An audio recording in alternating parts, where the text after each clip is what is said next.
salaamaaleykum mbokk yi résumé actualité ak Pape Sidi Fall tey jii le 30 août 2023 ànd ak nag ñu daal di def ak coppite ci wàllu kàddu gi. asalaamaaleykum sama gars yi j'espère que vous allez bien.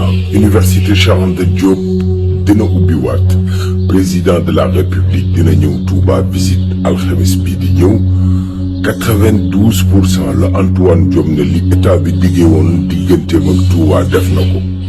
inondation bi ëlëm na 8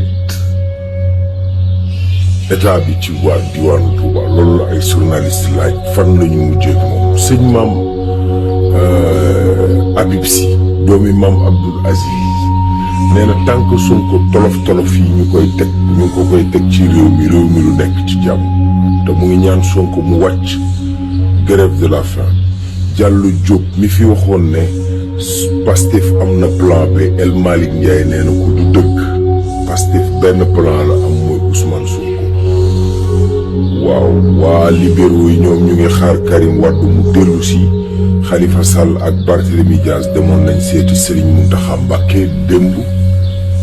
BRT bi dafa saaraan waa CETUD nee nañ loolu affaire bu garaawul quoi loolu affaire bu simple la rek.